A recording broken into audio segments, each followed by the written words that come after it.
Welcome to the Explainer. Today, we're diving into something absolutely wild, Philip K. Dickian Gnosticism. Basically, this is the belief that our entire physical world is just an illusion, a concept also known as Valentism. Now, if you're a fan of Philip K. Dick's legendary sci-fi, you already know the guy's mind ventured into some incredibly bizarre and brilliant places. But today, we're going to look at how his intense spiritual visions actually shaped a really coherent, modern, and deeply personal worldview. Let's get right into it. Right off the bat, let's look at this completely raw, unvarnished quote that pretty much sums up PKD's view of reality. Nothing holds up and everything is fucked. He really felt the world was fundamentally broken. But this stark, kind of bleak observation is actually the perfect starting point for Valism. You see, Valism isn't some rigid religion. It's more like a semiotic toolkit, a system of signs and symbols meant to help you find a little bit of sanity and meaning in a totally chaotic world. To make sense of all this, here is our roadmap for today. We'll start with an introduction to Vultianism, then look at unusual sacraments, the path of radical questioning, art as revelation, and finally, finding meaning in chaos. All right, Section 1, Introduction to Valism.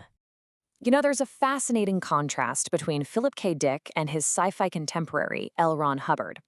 While Hubbard built Scientology on rigid dogma and a very specific set of predefined answers, Dick's approach with Valism was the exact opposite.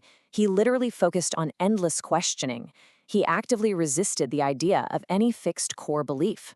Instead of handing you all the answers on a silver platter, he wanted to empower you to constantly question your surroundings. But to really get Valism, we have to understand the core problem it's trying to solve. Enter the Black Iron Prison. In PKD's framework, this is the illusory, corrupted reality or maybe even a broken segment of time itself, where humanity is currently trapped. We are essentially stuck in this spiritual prison, just waiting for some kind of salvific force to reach down and break us out. Moving right along to Section 2, Unusual Sacraments. So, if we're trapped, what actually breaks us out? Well, that would be VALIS. It stands for Vast Active Living Intelligence System. The source text describes this as a salvific intelligence, often equated with Jesus Christ or living information, that transmits into human form specifically to pierce through our trapped timeline. It's a literal breakthrough of true reality invading our corrupted illusion. Let's bring this down to earth with a real lived practice. Picture this. It's March 1974, and PKD has this deeply personal spiritual encounter. He's feeling completely overpowered by the presence of Valis, and he decides to secretly baptize his young son, Christopher, right there in his bedroom. And get this, he doesn't use holy water from a church. He uses ordinary food, specifically a hot dog bun and a mug of hot chocolate. So he's goofing around, right? He accidentally spills some of that hot chocolate on his kid's head as a joke. But as he wipes it away, the whole atmosphere shifts. He traces the sign of the cross on his son's forehead and whispers, "In the name of the Son, the Father, and the Holy Spirit." He claimed he absolutely wasn't doing this on behalf of any organized church, but on behalf of the living plasma of Valis that was actively residing inside him. He then hands his son a tiny piece of that hot dog bun, gives him a sip of the hot chocolate, and whispers, "This is my blood and this is my body."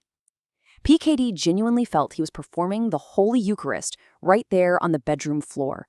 In his mind, time had completely collapsed.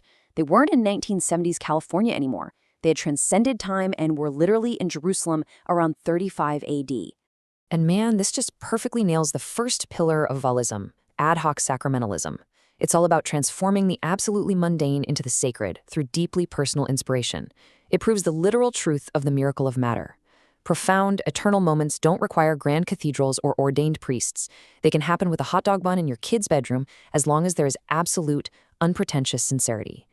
Okay, Section 3, the path of radical questioning. Now, here's the catch. You can't just force a mystical experience with Valis. The source text makes it very clear that a breakthrough like that depends entirely on grace. So what do you do in the meantime? You rely on the via quaestio, or the path of seeking. This is a rigorous, intellectual, meditative practice where you systematically and deeply examine every possible answer. You are pushing your intellect, your rhetoric, and your reason to the absolute extreme limits of inquiry. It's super important to draw a line here. In Gnosticism, a mystical experience is not the same thing as gnosis. A mystical experience, like that famous pink beam of light PKD saw, is a total wildcard. It's a sudden, grace-dependent event that you absolutely cannot summon on demand. But gnosis, true knowledge, that is the intellectual context. It's the constant, radical questioning you need to actually process that living information. Without that endless questioning, you just can't stay sane in our disrupted reality. Let's jump into Section 4, Art as Revelation. Validism treats art as a direct conduit. It suggests that the divine actually prioritizes expressing itself through our artistic urges way more than through traditional religious dogma. Whether you're a writer, a painter, a sculptor, or a musician, allowing yourself to be quote-unquote possessed by that creative spirit is considered a primary, highly effective way to communicate with living information. And PKD absolutely walked the walk here.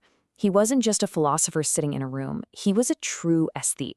He literally integrated his deep philosophical musings directly into his sci-fi writing. He used his love for classical music and poetry to process complex spiritual truths. Basically, in a modern society that often feels completely devoid of sacred art, PKD used his own artistic expression to create it. So, leaning into your own artistic urges, that's a fundamental way to practice fatalism. Which brings us to our final part, Section 5, Meaning and Chaos. To wrap our heads around all this, let's do a quick recap of those 3 pillars. Again, practicing Valism isn't about joining a cult or bowing to a guru. It's about embracing these tools to navigate our totally disrupted timeline. Pillar 1, Ad hoc Sacramentalism, finding the divine in the everyday mundane. Pillar 2, the Via Quaestio, that endless, radical questioning of reality. And Pillar 3, Personal Expression, using your own art as a direct conduit for living information. Ultimately, what Valvaliism gives us is a toolkit, a semiotic survival guide for anyone who feels trapped. For those who sense deep down that things are just not what they seem, PKD's intense experiences offer a framework and a language. It helps you find kindness, empathy, and profound meaning, even when every traditional structure and institution completely fails you. It's a way to remain human and sane in an illusory world. So, I'm going to leave you with this provocative thought to chew on. If our world truly is an illusion, if we really are trapped in the black iron prison where nothing holds up, how will you use radical questioning and your own unique art to uncover living information? What everyday mundane sacrament will you use to break free? Thanks for checking out this explainer. Keep questioning, keep creating, and I'll catch you next time.